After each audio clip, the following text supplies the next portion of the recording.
Are we there yet? Are we there All right. yet? Yep, we're there.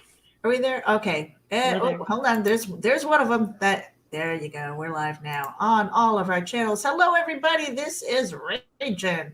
I'm the Asian, and I'm sitting with the Cajun, and we've got a couple of special guests here tonight. If you're looking and watching on YouTube, we've got Lola, the Indie Princess, and Heather Ellen from Comics and More, New Jersey Chaos, and a lot of sass. All right, let me Mhm. just drop this card if I can find it. Wait a minute. Did I do the little guys? No. No. Right there. All right. Hey, you guys. Well, you know what? We're going Wow. to pitch up on. Do you want to be up on the big screen to introduce yourselves? No. No. Well, this was no. Well, you guys know who we are, but let's go to Heather Ellen and let you introduce yourself, then, lady. Okay, I am Heather Ellen. I own Comics and More New Jersey, and I created Comics and More Chaos, which is a group for people to help promote themselves and each other and network and push all of the creative projects you have, whether it's art, writing, cosplay, cons, anything that is in within the creative world belongs there.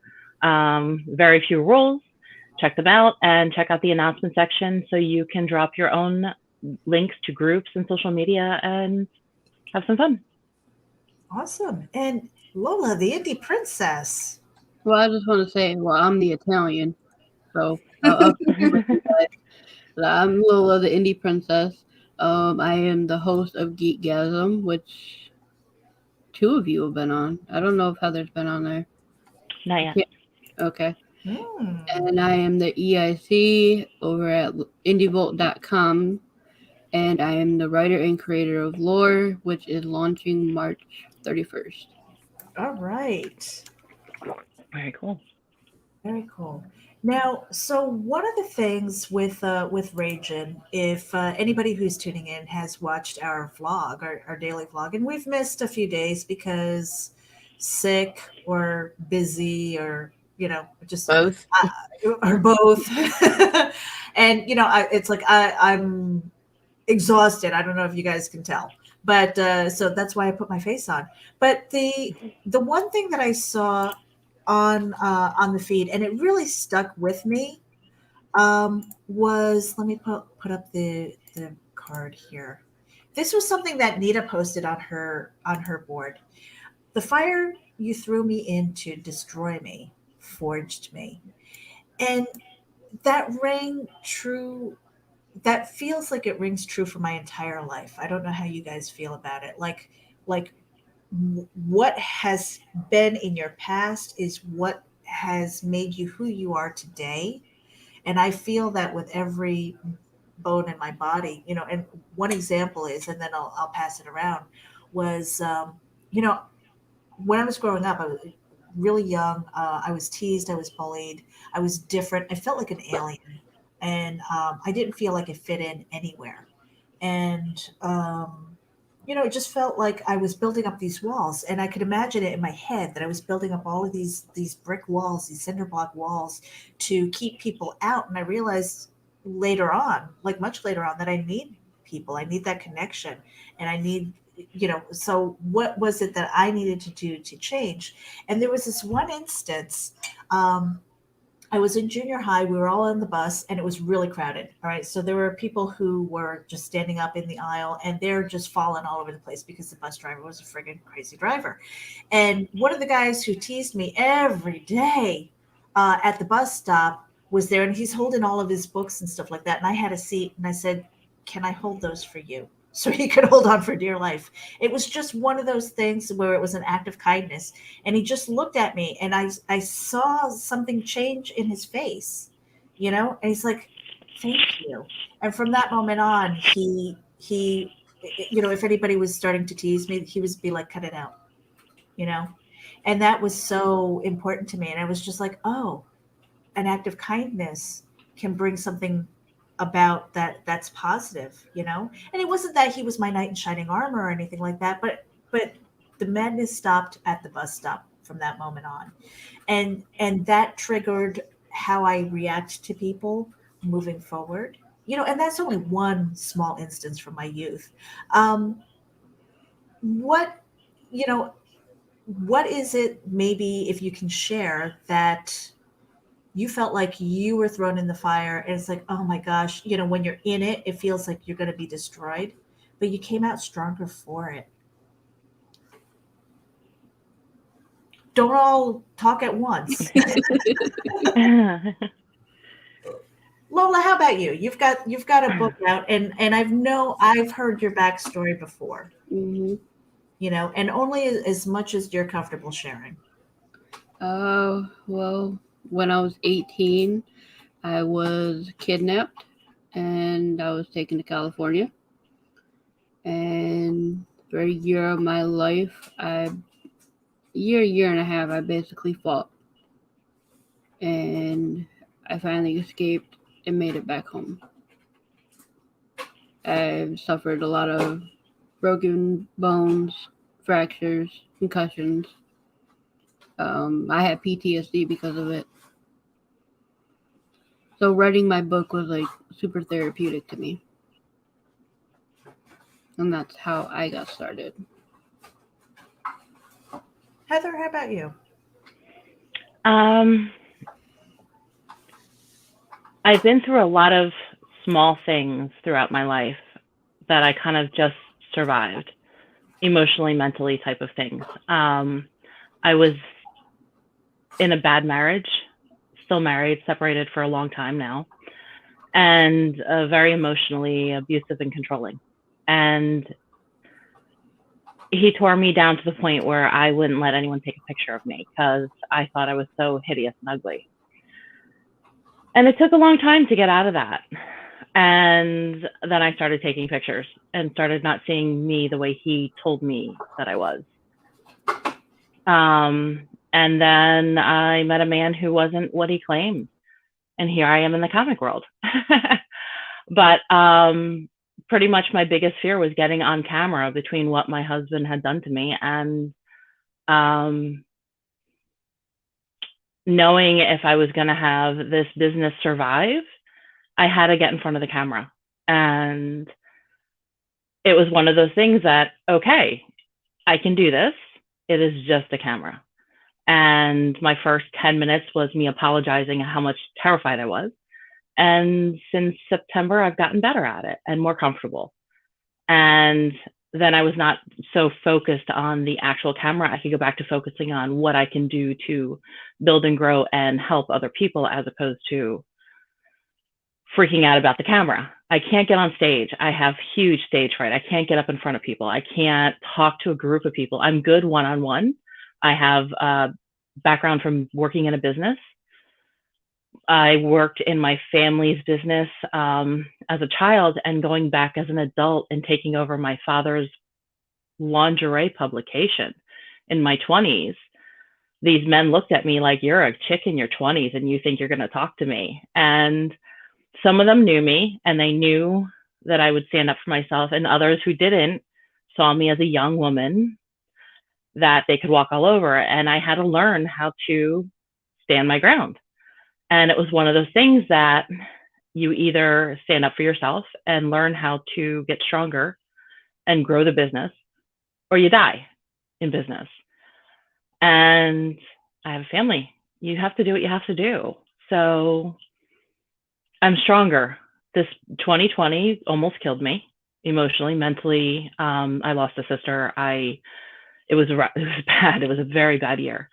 But I came out of it stronger. I've also learned how to cut ties a lot faster than I ever have before.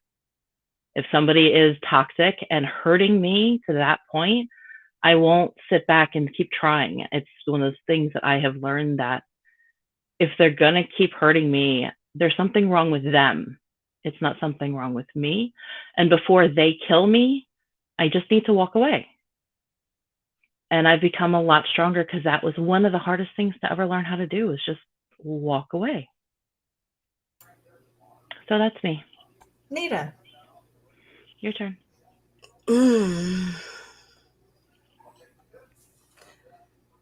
I don't know. I had a very abusive upbringing as a child, physically and sexually. which really tore down my self-esteem. And so I made a lot of bad choices in my teens with relationships with abusive men. And I started writing poetry, and I was told that nobody wants to hear shit like that. And I don't know, finally a couple of people started reading some of my stuff, and they were like, this is good. And it boosted me a little bit. And so then I started writing more, and then I started writing about the people who had hurt me, and it just kind of snowballed. And slowly I started regaining some self-esteem and self-worth, and here I am. And I don't give a fuck if you like me or not. Well, that was, with my own experience with my ex, I felt like, and it wasn't even anything. Well, let me rephrase that. It was an equal share of tearing me down, you know, because I allowed it to happen in a way, and I hid a lot of my stuff, like who I was as a person, because it didn't feel like I could communicate. It was almost like my behavior, my marriage depended on my behavior. And so that was really tough, because when you're not genuine, you can't act that way forever. Eventually your true self comes out. Right. And but the writing was something that from my youth to now is where I was able to escape writing and reading. But I wanted to touch on something that Heather said. You said you cut ties faster. Hmm. Now that is a trick, let me tell you, because sometimes Yeah. we just don't recognize it. How do you know? I mean, and then what do you do? Because I think that's an important tool. And I say that because a lot of times we get into these vicious cycles of whether it's our own behavior or the people that we invite in, and we just don't recognize it, you know. But at the same Um, time, it's like for me, I don't like scorched earth. I don't burn bridges. I don't do that. It's like for me, it's the diplomatic thing. I was like the diplomat in my family. I was the diplomat in my family. I'm the diplomat now. I mean, shit'll blow up in my head, and I slay everybody in fiction. Anita's shaking her head. Everybody dies in fiction. Okay, I you will have no idea. blow these motherfuckers up now. That's why you two are such good friends. Is she tries to do diplomatic and you take the blowtorch. How do You you balance each recognize other that, out. though? How do you Yes. recognize that? I learn by how they make me feel over a course of time. It's not just a bad day. Right. It's not just a bad week. When somebody starts tearing you down or you're just being used, the only time you hear from the person is when they need something. And the one time you ask after 4 years of you doing and doing and doing for them, and they can't be bothered to show up for a half an hour. When you say, you listen, out of the next month, I need a half an hour of your time. They're like, yeah, fuck you. It's one of those that's like, I'm done. Mm-hmm. You hit a breaking point, and it's different ones. If it has to do with my child, it's instant. You hurt my child and you're done. Mm-hmm. There is no limit. And I have to say, while my sister was sick, somebody would start with me and I just look at them and I'm like, really? You want to push me right now? My sister was in ICU for 8 weeks, dying of cancer. Mm-hmm. Her third battle of cancer. And I was not okay. And I was like, this is not the time to test me. I like my normal patience level, which my son laughed at me. I finally hit menopause and he goes, Mom, you've always had so much patience. He goes, I could walk in to say, Mom, I killed somebody. And you'd say, okay, we'll figure out. He Right. goes, right now, he goes, I walk in and say, I dropped the chip and you're flipping out. And Yeah. I'm like, yeah, Mommy's having a little problem right now. Give me a minute. I thought Estrogen, I feel better.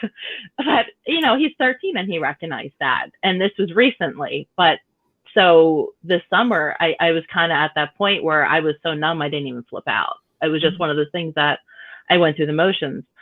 And, but when I find when somebody is constantly hurting, when I am saying, I need you to do A for me because I can't breathe anymore, this is killing me, and they can't be bothered to do A, then they really don't care.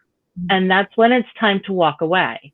There's certain people that they can be, if there's somebody you're dating, you can bump them down to a friend and have as an acquaintance and just, lower that. And there's other people that even if you bump them down to a friend, they will still be toxic and they will still do damage.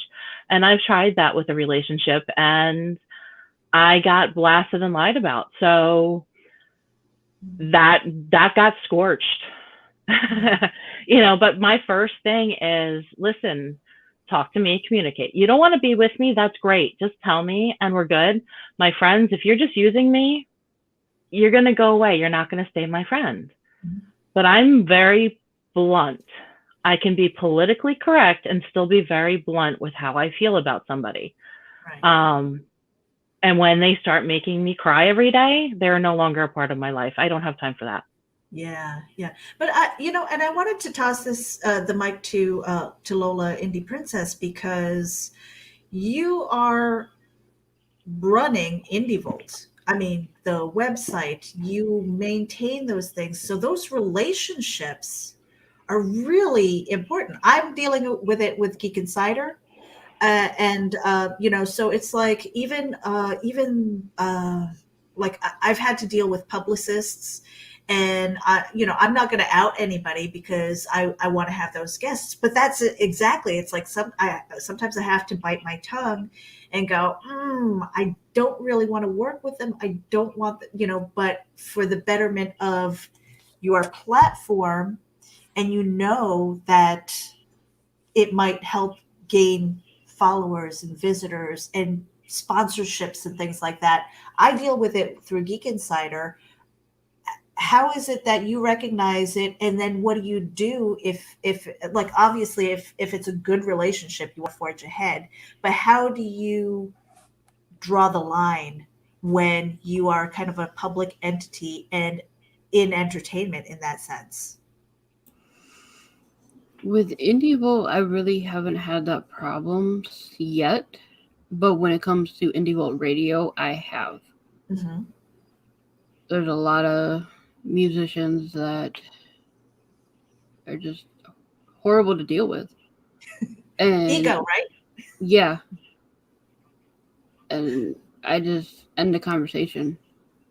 Mm-hmm. And then there's a few times where out of the blue, people want their stuff pulled for no reason.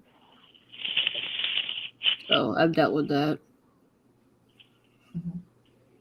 Make up lies, stuff like that. So, but then, and then there are people who it's like, see, by having that association with the network, and Heather, you probably deal with this too with your business as well. It's like you have to do business. You have to set aside all of those other things, because at the end of the day, it might not be them that you're dealing with, but the step beyond them. And that's something that has been a common, a constant theme for me, is like, it might not be you that I'm talking to. I want the people you're talking to. That's how we grow. And so it's almost like that pain of ripping the Band-Aid off so that you can heal a little faster. You got to do it. So I guess. But some people just aren't worth the hassle. Just go around them. It depends on the damage they are. Yeah. Mm-hmm. When do you know how to cut ties? I mean, it could be like the biggest name out there, and it's like, and that they're going to be a problem. Like, what do you do? It's not worth it. It's not worth it. I let you deal with them. I'm the diplomat. Exactly. But there's an extent of hand-holding when you're dealing with people. I mean, I grew up with a family business, and you are your business. Your faith is your business. When it's a small business, it doesn't matter what industry you are the business. So you have to kind of be careful with how you behave, how you manage yourself, what you do, because everything you do can and will be used against you. But if you know you're going to work with somebody and they're going to be a problem, you have to gauge how big of a problem, because they might not be worth the extra attention, because it might not be good attention. And it might be worth taking the meat to meet them and network with everybody around them that one time, but not actually doing a project with them. It might be great to have a lunch with them and do something that is not so public, as opposed to having them on a live stream. So you have to kind of gauge that. I would do with the McPete, the publication, I did a lot of business dinners and business meetings in Vegas and New York. It got to know who I wanted to send my videographer to interview. I didn't want some people on camera. I didn't want to have certain issues to run into. So it was very careful. I got to know a lot of the people before my team would go over there. Yeah, I mean, for me, it's been one of those things where even when my parents owned a bar, you know, and I would come in wearing just whatever, you know, and my mother of all people is the one who's just like, you know, if you showed a little bit of cleavage, you know, you might get better tips. And it was just like, oh, Mom, you know, and it's just, you know, so there was a part of me is just like, now that I'm older and I feel more comfortable, I am definitely more comfortable in my skin, you know, but back then I am not the person then that I am now. And again, that is that whole forged in fire thing. And, you know, now it's just like back then that felt dirty. And now it's just like, that's kind of business. It seems a little underhanded and it seems a little dirty, but at the same time, it's just like, hey, you know, I'm not stepping on anybody to get to the next level, you know, but I'm going to use the tools that I got. You have the assets. You use every asset in your asset. If you use every asset available, whether it's your sense of humor, your looks, everybody does it. I mean, that is a reality. Salespeople do it. They're smooth talkers. Everybody has things that they are better with. Some people have looks, some people have the personality, some people have humor. Everybody has something that they bring to the table. So if you have it, use it. And that's what my parents taught me. Let me see here. We've got a few comments here. Trish is tuning in. Hello, beautiful Hi, lady. Christian Basil from The Legend of the Traveling TARDIS. I see you out there. And thank you for tuning in from the YouTube channel. We really appreciate it. I haven't even looked to see. We've got 45 subscribers. Woo! Woo-hoo. We are like totally trending now. What the hell is wrong with people? Right? And Trish is saying, air hugs, no matter what happened to you ladies, you came out on the other side as inspirational women to me. Thank you for all you do. Let's see. And Christian, I love good poetry. You know, It's not good. I love reading it. I love writing it, mostly writing it because for me it's therapeutic. And then I try not to read it again after it's purged. Is that weird? Is that weird? Like, No. so Lola, with your book too, you said that it was kind of therapeutic for you to write lore. Is that something that you plan to continue on with that story? Because now that it's out, you can kind of expand upon it, or is that like kind of a one and done? I have ideas for one other. So I'm going to maybe expand on it, but I could also just leave it how it is. But I also got other books that I'm working on too. So what would be the tipping point for you? At what point do you say, yeah, I'm ready for that other book? Or no, I'm going to shelve it? I don't know. I mean, like 70% of me is like, yeah, I want to do another book. just to get the one character, the character, and I want to tell that side of the story of the character. Mm-hmm. So I do want to do it, but at the same time, it's like, I'm in between right now. I don't know. Mm-hmm. And then what do the rest of you guys do when you feel like you're in the in-between? Because I hate the in-between. I really do. I'm like this way or that way. I don't want to be stuck. I've never had one. Really? Yeah. I don't write. I'm not an artist. I don't write, but I always have 1,000 things on a to-do list. I always have so many projects to do. I always have so much on my plate. There's never an in-between. Mm-hmm. Nita. When people say I'm bored, I'm like, I would so love to be bored. Yeah, what's for an hour? I wouldn't know what to do with bored. But I actually had a question for Lola. So is this your first book? I'm a newbie, so I'm new to this entire world. Is this your first book that you've written? Yes, by myself, yeah. Very cool. I've Now, been did in you... the industry for 10 years, but this is the first book that I wrote. What else have you written? I'm curious. So if I can go back and find other things that you've written, is there anything else you wanted to share? I've just helped here and there with other books for my publishing company that I co-own with my husband, Last Call Comix. Mm-hmm. Okay. Awesome. I just help here and there. I help with the script a little bit, coloring, graphic design. So there's little things. But there's more stuff coming from me. Accumulate, though. Yeah. That's what I'm doing right now. I'm like accumulating credits wherever I can.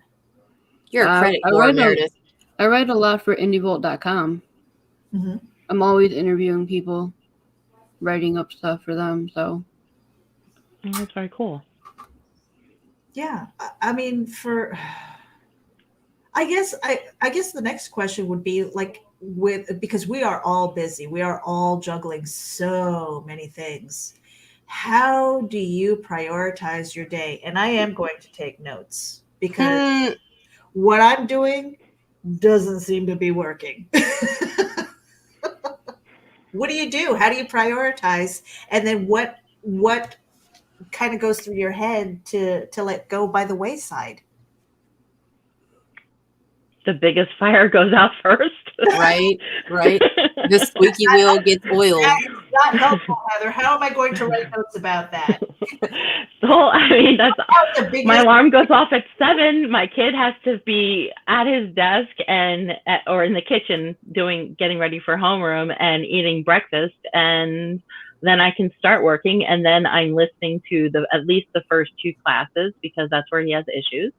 And then I can do some more work, and then I'm waiting for another meltdown of something happening, and then my mother is getting ready, and then I'm doing something else. So pretty much it's whatever fires come first, and they're the biggest. Right now, my mom's taxes are the biggest fire. So I'm working on finishing that, and then I can go back to the rest of my fires. Taxes are, I have to do mine too. Oh my gosh. Mine are done. Mine were easy. Hers are not. She has rental properties. So hers are a nightmare. Mm-hmm. But yeah, it's just the biggest fire. And then I make sure, like, while I'm sitting with my son, while he's processing what he has to do, I'm sitting on social media going, share, respond to messages. Mm-hmm. While I'm waiting for something to cook in the toaster oven, I'm sharing. I mean, it's multitasking at its finest, but I don't know about anybody else. How do you ladies do it? I'm kind of curious because with Lola too, IndieVolt, the website, the radio show, the Roku, so you've got TV, and then I'm sure because you guys are partners in crime, you're helping with Liberty, plus you're writing, plus you've got this crowdfund that you're doing, and we're going to be talking about that pretty soon. And putting that campaign together. Plus, you've got a kid at home, right? Yep, I got a 10-year-old and a husband. And I go to college. Yeah. Wow. So wow. it's not about putting out the biggest fire. It is, how do you prioritize beyond like putting food on the table and remembering to eat? If it wasn't for my kid, I don't think I would eat. I make sure he has food, so we eat. I mean, I wake up. Well, my kid wakes me up. Mom, it's time for school. He gets his laptop. Then I get up. Normally, I check my computer first. I check all the emails, school, Indie Volt, radio, all that. Then I'll sit on the couch, play a game real quick on my phone while I'm waking up. Check on the kids some more. If I have homework due coming up, I'll try to knock that out. Then in between, I just write here and there. And then I know about 4 o'clock is time where I gotta start making dinner. And then while making dinner, I'm also doing whatever else I have to do. So no lists, no calendars. I mean, come on, I need tools. I mean, I have a schedule. I have sticky notes, and I have a calendar that I don't look at, but I write stuff in it. I have a planner for like shows I'm gonna be on, who's gonna be on Indie Volt Livewire, who's gonna be on Geekgasm, who's gonna be on Breakfast Buzz. I have a calendar for that. And then I know on Mondays I have to upload 2 files, 2 shows to the radio station so they can play for the week. So yeah. Nita, tools to prioritize and keep our stuff in order. Calendars and index cards, and sticking to a schedule. I mean, not while I'm sick because it's just been shot to shit, but it's usually get up in the morning, get on the computer before the kids get up. Kids are freaking, once they start stirring, make sure they've got their breakfast, take care of school, back on the computer. Freaking just go. And everything else, it's whatever kids screaming the loudest. And I am so glad my kids are grown. For me, it's either who's screaming the loudest is my husband or my kid. I've got my mom or my kid. Well, my husband leaves during the day, and I feel abandoned sometimes. It's like, man, I wish I was going to a 9 to 5. Yeah. Well, I mean, sometimes they're the backup, right? Well, I work from home. I've mostly worked from home for the last 14 years, but everyone else would leave. Right. Everybody's been home for over a year. I'm like, can you go somewhere? Yeah, it's a little difficult. I have to say that I have personally used Nita's illness to stop exercising. I don't know why. Yeah, it's just like, my accountability buddy is sick. I'm just gonna eat my goldfish crackers and do whatever the hell I want and forget my walk and all that stuff. Yeah, I'm totally using you as my excuse, Nita. I know it doesn't make any sense, but it is what it is. Yeah, I'm using you now. I love it. It's sympathy germs. Sympathy, right? It's like, no, I don't feel like getting my sneakers on and go for a walk. But I used to be able to get up and I would roll out of bed, throw on a bra, go for my walk. It would be anywhere from a mile to a mile and a half. I'd come back, I would do my apple cider vinegar, and I would check my messages. Now the first thing I do is check my phone. And if there's a fire, I'm like, oh shit. Then I'm on my computer and forget the walk. Because if I don't do that the first thing, it's not going to get done. So I guess the next question, because we're almost at 35 minutes. Wow, that's gone by pretty fast.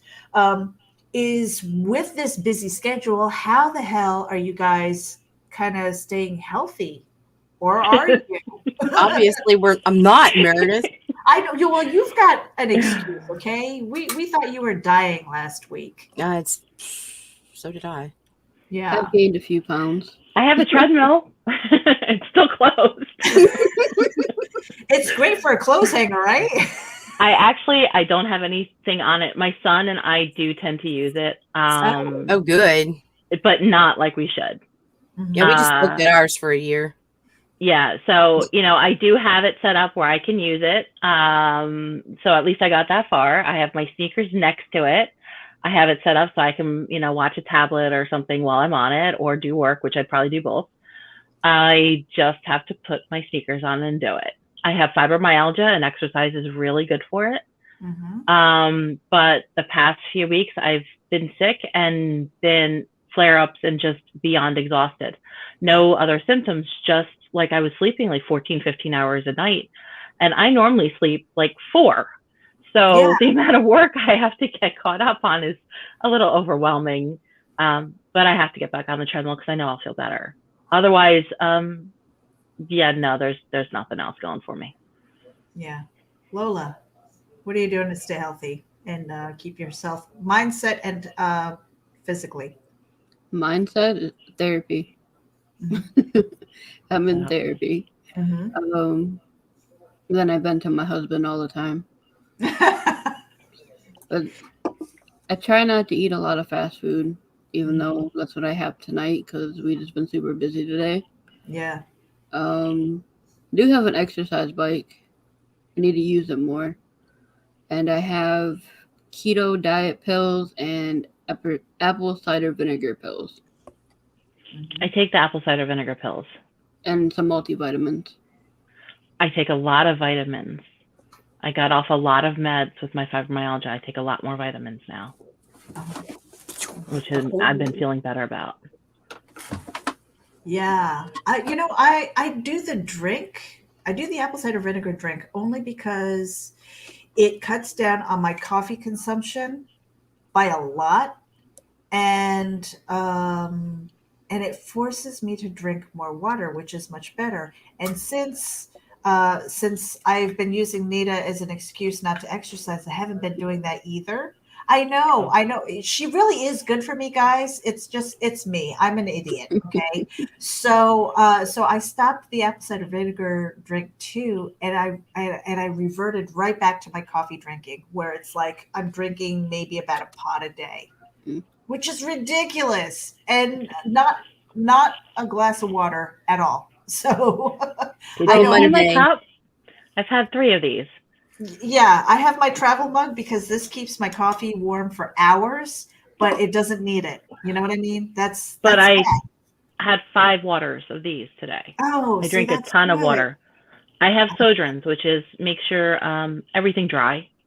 So I have to drink water. There's no choice. So my tongue gets dry, so I drink water all day. So that is probably one of the better autoimmune diseases that I have because it forces me to drink water all day. So at least there's a plus somewhere. See, and Nita can't really say anything because last week I saw her drinking NyQuil and Crown Apple, and I'm like, girl, my liver hurts just watching you. I was sick, man. The Crown, look, the NyQuil wasn't doing anything for the body aches, and so it was like the Crown helped with that. I didn't care, so that's what I. But what are you doing now? Because when we were doing the like our accountability thing, we were walking. I know that's hard because you got the baseball team of kids, and then the apple cider vinegar got sick. Right. So you weren't doing that. I haven't been doing anything. I'm planning on getting back on track Monday. Yeah. So. Yeah. So I can't be your excuse anymore, Meredith. I need you. Well, I need you. Aw. And Trish is popping in here. She said, Varian says, I demand y'all do the 5-second pose for the benefit of those of us with flash photography. What? We'll do a screenshot for you. Take a screenshot. It's okay. And maybe we'll strike a pose later on. Trish says, lost so much weight, I end up at work needing trash bag belts. Oh. Bye, Trish. Bye. Yeah, don't like it so Yeah. much right now, but good for you. Good for you. And I have to tell you, my mother, the one time she called me up, this was when I was living up in New York several years ago. She calls me up and she says, Meredith, you need to go into my closet and bring me a dress. My pants are falling off and I need What? something to wear. And I showed up and she had the nerve to be falling out of spandex. Like, what? Nobody. I mean, nobody has the right to be falling out of spandex. If my mother lost that much weight, I was like, no, not good. And Trish says, you need to get up at 4 a.m. with me, walk 2.5 miles to my job. We can be walking buddies. Girl, I go to bed at 4 o'clock in the morning. Yeah, that's what time we Yeah. crash. I go to bed at 4.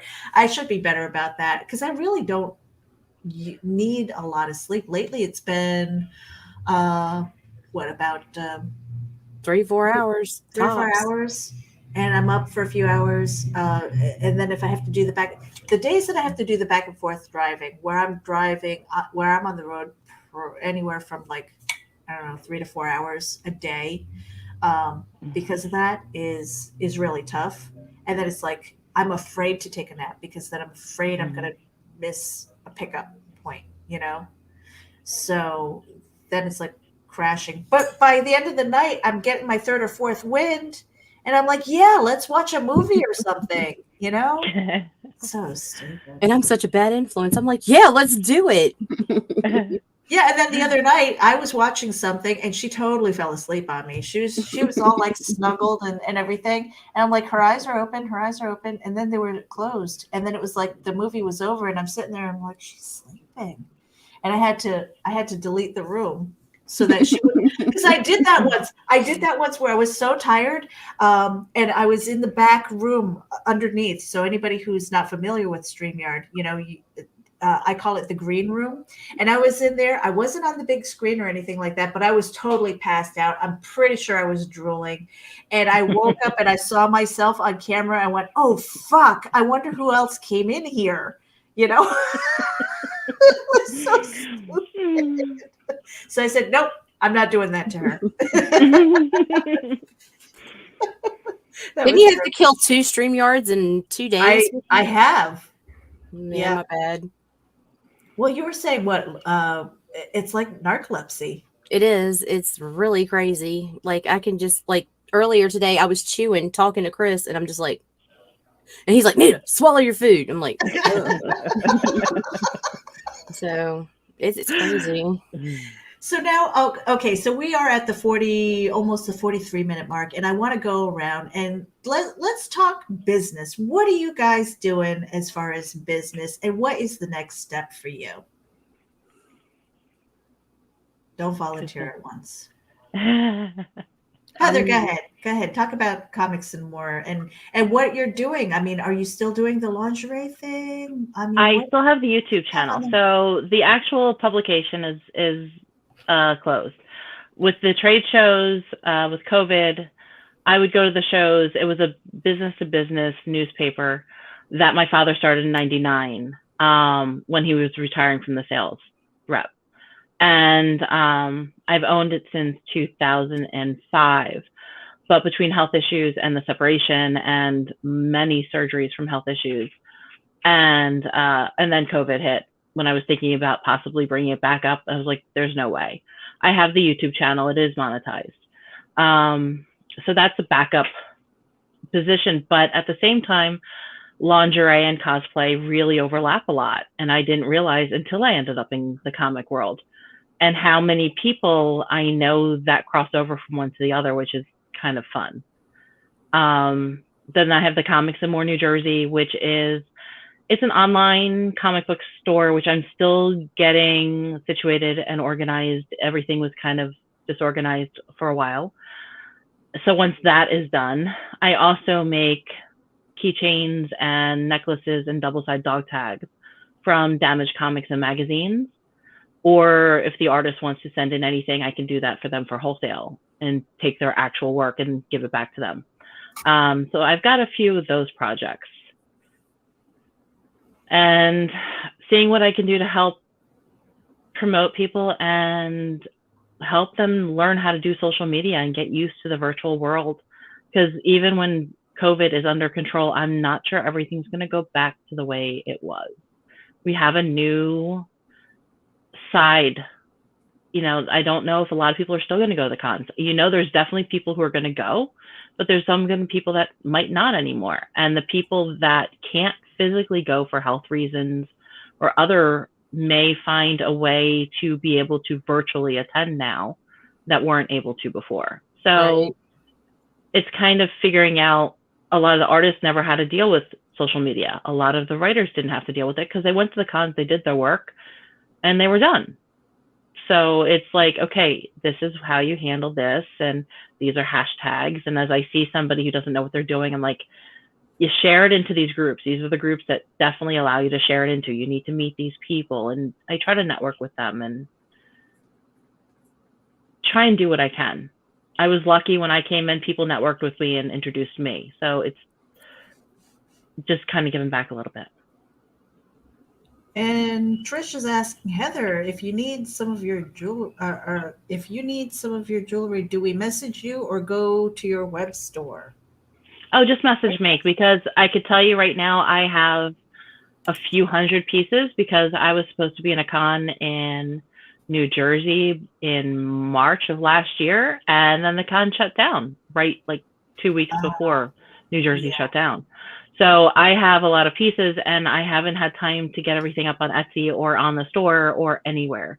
So I can absolutely have a video call with you and show you stuff. It's a lot more fun that way anyway. But if there's definitely characters, because I take damaged comics, some of the stuff is really, the more vintage, the 50s and 60s, all the way to some current stuff that had water damage, and I was able to take some pieces or missing pages.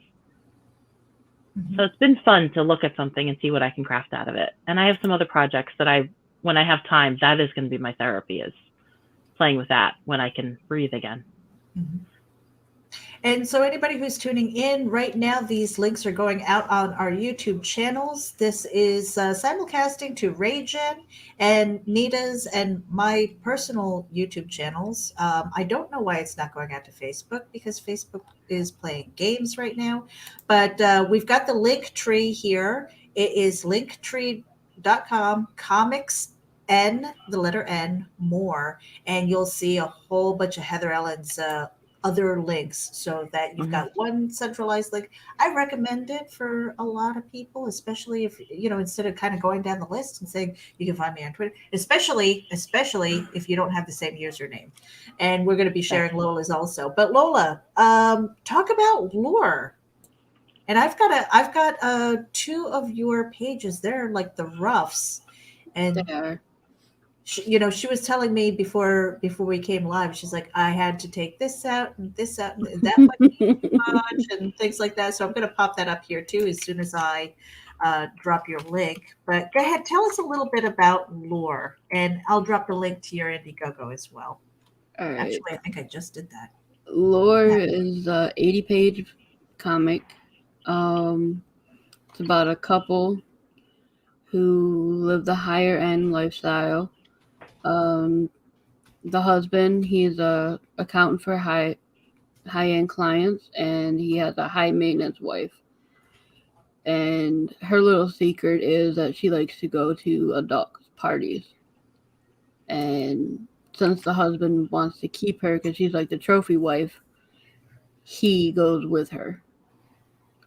The wife wants to get into this high end, invite only, exclusive party called Lore. So she does what she has to do to get invited. When they finally get invited, they learn the truth about what the party really is about. It's like Saw meets Eyes Wide Shut. A lot of torture. So, I mean, that is a lot of pages. Who is your artist, or do you have several? And just if you're watching on YouTube, we've got the roughs here for a couple of panels. My artist and my colorist is Dave Brown. He's doing everything for me besides the lettering. Wow. and that launches at the end of the month, you guys. It So you want does. to head over there, and you're going to when you take a look, you're going to see some more roughs. I think some character design, some of the swag that you have. That bottle opener Is awesome. is like, I need that in my life. That key is the key that's used throughout the comic. Hmm. And the ring that you'll see is, I guess you want to call him the villain ring. So everything has purpose. It ties all back into the comic. Hmm. Yeah, really cool. And we've got about 10 more minutes to go here. But I just want to let everybody know there is pages done. I just can't show them. They're not Yeah. appropriate. Mhm. So that's why I have roughs up, because the pages that are done are like, no, I can't show. Right. Pretty adult. So now I'm sharing the screen here. Lure, an adults only horror thriller graphic novel in the style of Eyes Wide Shut meets Saw. It all started with an invite. Now that is really cool. Now who came up with the logo design with the key and everything? Because you've got the ring here, you've got the T-shirt. Again, if you're watching on the YouTube channel, that bottle opener key is stunning. I need it. That's very cool. So the logo, I started it, and then I asked my husband and Randy what they thought of it. So it's basically all three of our ideas put together. Hmm. And concept art and character design here. So you guys are getting just a little taste of some of the characters here. We're seeing a little bit of the colors. Now, can you tell us, are these final colors, or is this just kind of like preview stuff and you're waiting for the rest of your pages? These aren't for pages. These are just Concepts? no. I asked for character designs Mhm. just to show people.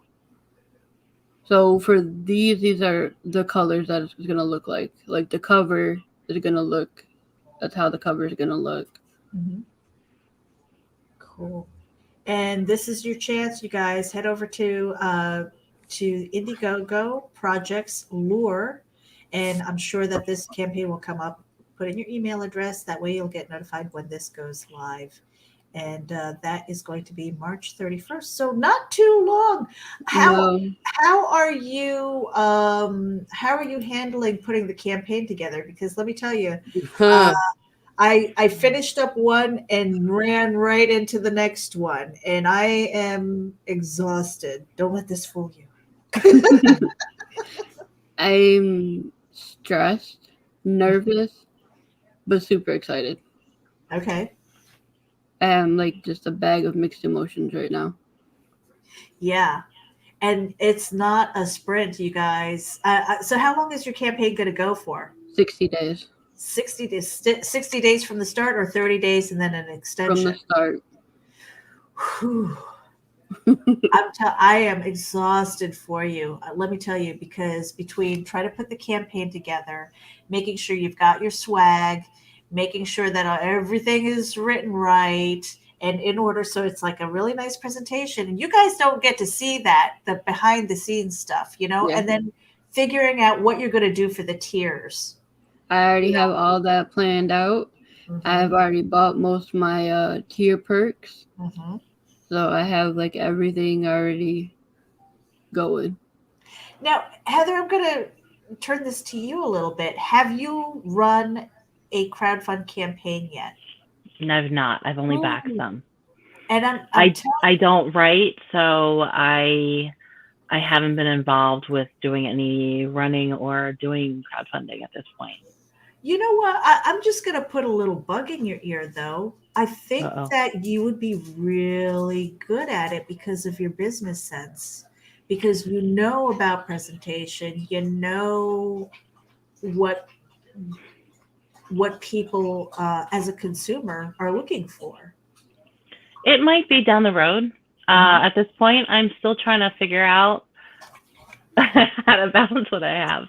After I'm done, I have some few major projects I have to finish in my world here. And then I think my life will kind of level off, I want to hope, where I can start focusing more on getting back into a rhythm and an actual schedule as opposed to fires. Because my life has been just consecutive fires for about 2 years now. So as soon as I can get to that level, there may be more expansions. I did the easiest ones, was getting on a camera and doing the group. And that was it. And then Twisted Angel was my fun one because I needed to have some fun. So, but maybe I'll let you know if I go that way. You've got the organizational chops. You know, I think all four of us in here do, only because, you know, I find that when busy people stay busy, they work more efficiently and they get so much stuff done. You know, whereas if you're like, no, I'm just gonna let it slide and this and that, and it's like, and then you don't realize how much time has been wasted. And I'm not saying fill it with everything, you know, like you can't fill your day with everything. You have to have those moments where, you know, like Lola was saying earlier, you know, she does her morning routine and then she takes a minute to play a game or something, you know. I mean, I'm gonna, maybe it's TMI a little bit, but you know, I mean, there are times like the only break that I get is when I'm on the toilet, and I'm like, okay, I'm bringing my Oh, puzzle. that's where you went with that. Okay. I'm bringing my toilet book with me. No, none of that other stuff. You know, I'm bringing my Sudoku book because it's like, okay, I just need to think about something else other than all the other stuff that's going on. You know. And your family doesn't find you because mine finds me.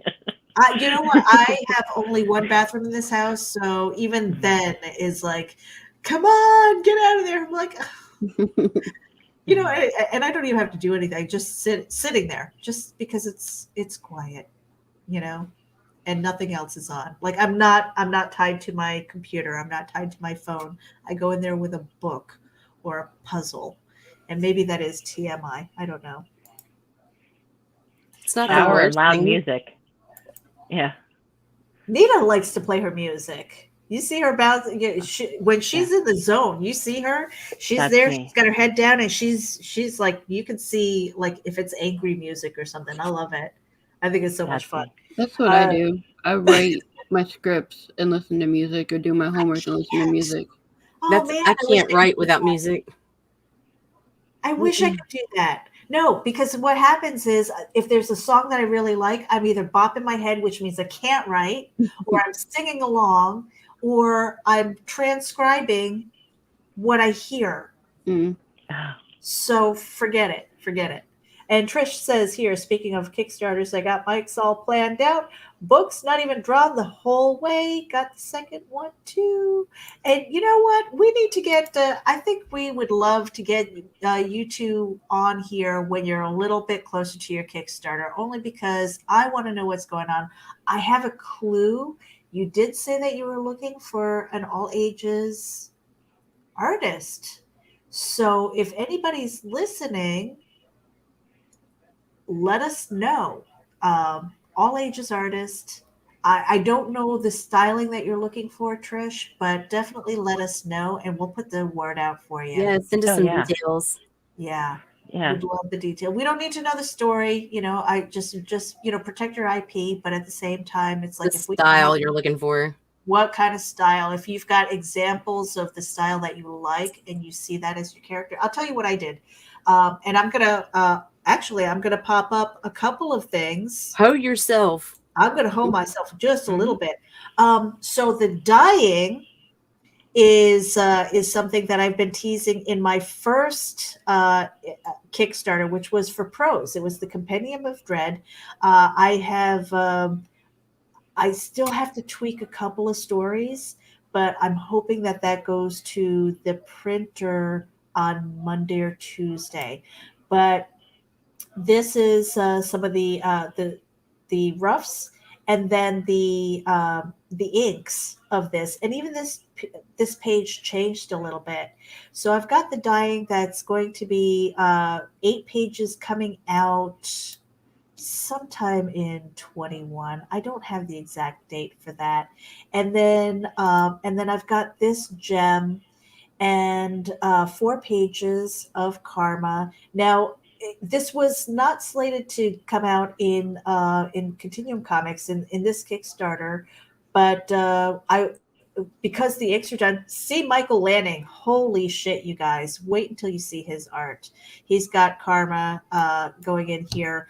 Black and white slated. You know what? I gotta get in touch with Randy. I'm supposed to be lettering these right now, you guys. You have no idea. Lettering these so that I can ship it off, and that is for Arrow. What the heck is it called? Lola, Indie Volt Revolt, right? Do you have a story going in there too? No. No. Oh man, I know that Marv has one. Russ Leach has got one. Who else? Who else? Who else? I don't even know. I mean, it has an Indie Volt name, He's but got- we're not really. Oh, Me and Varian don't do much with it. He's got a Daphne Lage cover though. So I wanted to ask her about that too, because it's going to be a flip book that I know of. So that's really cool. So I'm kind of excited about that. And then the color version, we were able to. Sean Eddingfield is my saving grace. He was able to do that. But that's really. I just kind of wanted to pimp those two out. The dyeing is my horror thing again. That whole horror thing where everybody dies. Everybody dies. It's like, why? Because I can. Because I don't have time for jail, you guys. I don't have time for jail, so it's all fiction, right? Now we are at the hour mark, and I want to thank you guys for being here, for being gracious guests, and telling us about your story, how you were forged from the fires. I mean, I think that's really important that we share those because, um, there's no such thing as an overnight success.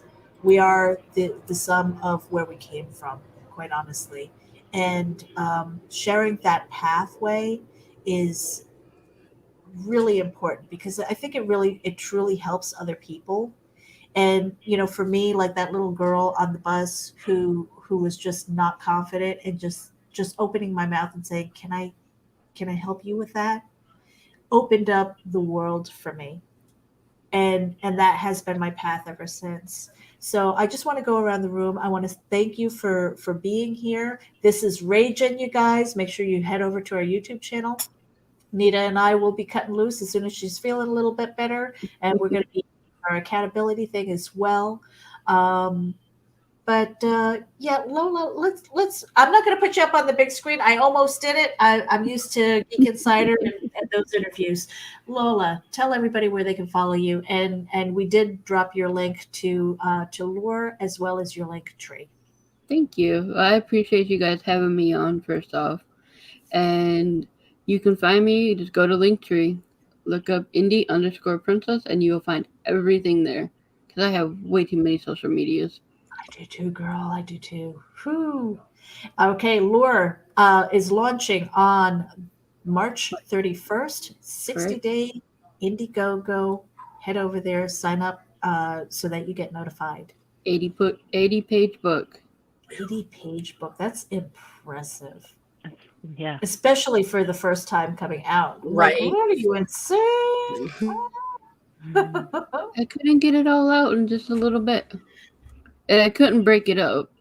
Oh, that was the thing I was going to ask you. No, it didn't work right if I would have broke it up. Oh. Mm-hmm. So they get it all. Mm-hmm. Heather, are we ever going to convince you? Because I know you write. Are we ever going to convince you to maybe write a script? I don't know. She didn't say I've written never. art. Yeah, at this point, maybe another time. We'll put that on the back border. I have so much on my plate that there's no time to even think about it. My next thing that I can't wait to do is some of the crafting, and I need to get back to some more narration for the one YouTube channel. But maybe I've had some stories in my head. I just haven't had the time to think about putting them down. Now, do you do voiceover, or is that something that I've never done? Really? This is brand new. I mean, I literally started. I've had a few friends joke around and say, "I love your voice. Read me a story, read me a bedtime story." So, right before Christmas, like literally a couple months ago, I launched that YouTube channel, and it's almost at 900 subscribers. Wow. Wow. And it's only some public domain and whatever writer sends me. So I've had indie writers send me anything from poetry, short stories, passages from books, and some erotica. And it's a little bit of everything. I have Beatrix Potter up there, and I have, it's fun. It's definitely a fun thing. And if an artist has some work with it, like Gregorio sent over a piece of his work along with his poem. So I put them together and put it up there, and that was fun. So I have fun with that, and that's therapeutic for me, but we'll see. Ooh. I never thought I'd be in front of a camera. What's that? Yeah. What? She said that the stimulus pending, she got her stimulus check, so check your bank accounts, people. Woohoo. Ooh. Speaking Time of to head on over to Kickstarter. Right. Oh my gosh. I did some voiceover work for Jason Doobie. Okay. Oh, okay. Indiegogo campaign. Very cool. How do you like it? Do you like voiceover? That was my first time doing it, and I was so nervous. But he said he liked my voice, and he wanted me to be the voice of the main character. I had to do a couple takes, but it worked out. So if you want to hear my voice, go to Indiegogo and look up Shadowhunters Bite Me. Is that still active? He just launched a couple days ago. Ooh, all right. Well, if you've got a link there, man, I'll share that out too. So you guys can hear Lola's voice. Nita did a voiceover too, and I said, I'm like, here's the script, just read it. And I think she recorded it kind of half pissed off. Half. She doesn't do anything halfway. She looks savvy. I just put it in the private chat. Okay, right, cool. awesome. Yeah, but it was perfect. I told her, I'm like, she's like, why because you want my southern hick, blah blah blah blah blah blah. And I was just like, no, you don't understand. It's like, I'm not the voice for it. I know when I'm not the voice for it, And I was like, I couldn't think of anybody else who had the voice for it. I'm like, it's perfect, and she's got the tone and everything, and you hit it out of the park. And she's like, I hate you. Aww. I think it's fun. I think it's been fun, but this is new to me. I'm always open to suggestions, or, if anyone wants to borrow my voice, they're welcome to. Yeah. Well, I might be tapping you on the shoulder for that There's too. kind of soothing bedroom voice. I sound like depends I on what belong I'm on reading. Hee-Haw or some shit. And I feel like I talk all the time anymore, that I'm like, nobody wants to hear my voice any more than they already do. Seriously. Shadowhunters. Shadowhunter. I can type, you guys. Hunters. Can you really? Right. Yeah, I'm sharing this on Indiegogo. All right, so the reason why I'm sharing this is because the video has Lola's voice for voiceover. Go and give that a little bit of love too. I'm curious now. I'm gonna have to play that when we're out of here. Yeah, but you guys, I'm the main character called Jenna.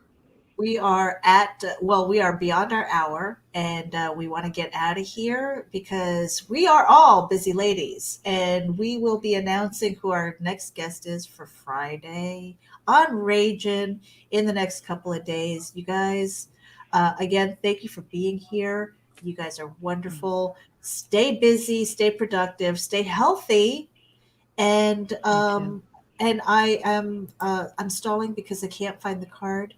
That's solid. All right, guys. Well, thank you for having us. Yeah, Have a thank great you. night, Thank you guys so much. Ben, RAGIN.